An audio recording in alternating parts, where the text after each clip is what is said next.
नमस्कार, मैं हैप्पी सिंगला। आप जुड़ चुके हैं हमारे चैनल के साथ। तस्वीरें दिखा रहे हैं दिल्ली से, आपको तस्वीरें दिखा रहे हैं। आपको बता दें कि नैना झोरड इंसाफ के मांग के लिए पहुंची है दिल्ली। मानवता अधिकार में अपनी आवाज उठाई है नैना झोरड ने कि उसी के पति पर जो कातिलाना हमला हुआ है, अभी तक हमलावर फरार हैं। जो प्रशासन है वो केस को रफा दफा करने में लगा हुआ है। तो अपनी आवाज ऊपर तक पहुंचाने के लिए नैना झोरड का काफिला आज दिल्ली के लिए रवाना हुआ। तो वही नैना झोरड पहुंची पहलवानों के समर्थन में। नैना झोरड ने पहलवानों के समर्थन में बोलते हुए कहा कि ये तो मंत्री की सोच है कि मेडल नहीं, पैसा वापस करें। नैना झोरड ने बीजेपी सरकार को काफी खरी खोटी सुनाई और अपने विचार थे वो पहलवानों के समर्थन में रखें। और क्या कहा नैना झोरड ने, देखते हैं एक वीडियो के माध्यम से। वो मैम नहीं बताऊंगी, वो सब आपको पता ही है, फिर इतना लंबा मैं क्यों बताऊं। आज इनके समर्थन में आई हूं तो इनका ही मुद्दा मैं उठाऊंगी कि इनके साथ न्याय होना चाहिए। देश की बेटियों को, मैं भी देश की बेटी हूं, वो भी देश की बेटी हूं, सबको न्याय मिलना चाहिए। सामने आया था कि जो आपका गांव है वहाँ से दूर दूर तक कॉलेजेस नहीं है, बेटियों के लिए उतनी सुविधाएं नहीं की गई हैं। हमारे गाँव में तो जी बताने बैठूंगी तो बहुत सारी समस्याएं हैं। तो मतलब बेटियों की बात आ जाती है ना मैम, क्योंकि जिस प्रकार से आपने दुपट्टा उतार कर रखा, हरियाणा में एक आन मान शान की बात मानी जाती है, और यहाँ भी आज 30 दिन पूरे हो गए हैं मैम इस धरने को। ये बहुत ही गलत है, अन्याय है, सरकार की तानाशाही है।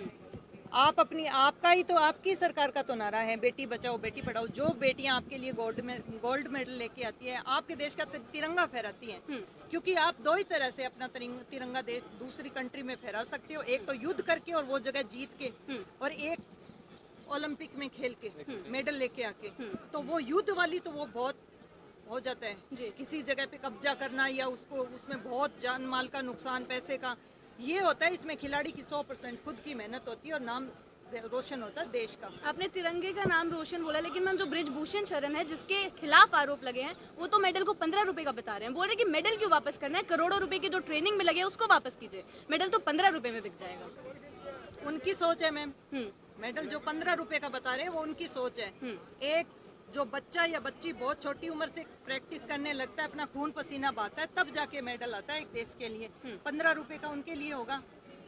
वैसे तो सरकार जो कलेक्टर है वो इंडिया का सबसे टफ एग्जाम है जी, लेकिन एक 5 पढ़े हुए मंत्री के सामने ऐसे यूं करके खड़ा कर देते हैं। ये तो फिर वो मेडल को तो वो 15 रुपए का बताएंगे ना। मैम, 1 महीना से ज्यादा गुजर गया लेकिन अभी तक कोई सुनवाई नहीं हुई, क्या कहना चाहेंगे?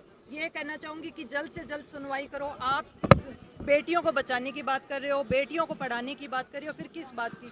कभी आप कहते हो, उलझाते हो हमें हिंदू राष्ट्र बनाने के बारे में, कभी कुछ बनाने में, कभी रुपयों के मामले में देश को लाइन में लगा रहे हो। तो न्याय दे दो हमें।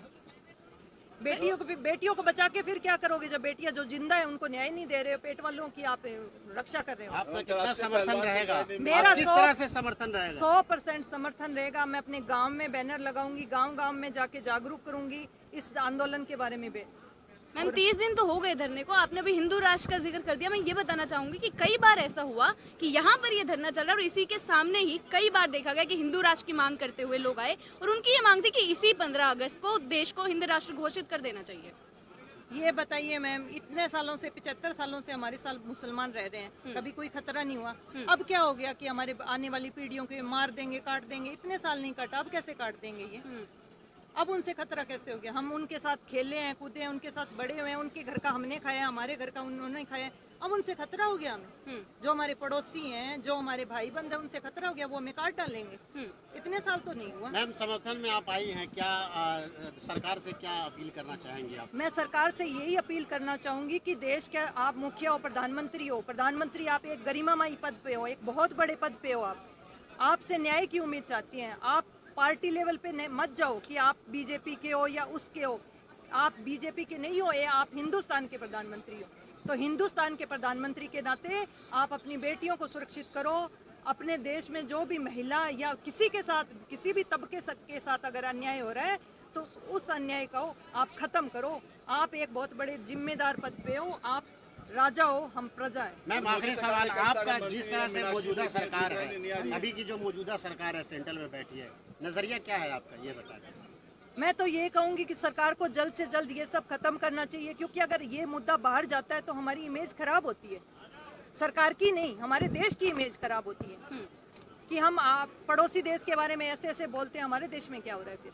नैना जी, अब तो ब्रिजभूषण शरण ने बोलते हैं कि नार्को टेस्ट करवा लीजिए, और फिर ऐसे लोग सामने आ रहे हैं, शायद दो भागों में बट गए लोग, क्योंकि सोशल मीडिया पे देखा जा रहा है जैसे ही उन्होंने बोला कि नार्को टेस्ट करवा लीजिए, बोल रहे कि लो सच्चाई है इसलिए सामने आ रहा है और बोल रहे हैं नार्को टेस्ट करवा लीजिए। वो उनकी सोच है मैम, जो जिसकी जैसी सोच होगी वो वैसी ही बात करेगा, लेकिन मैं पूरा समर्थन में हूँ। चलो जी।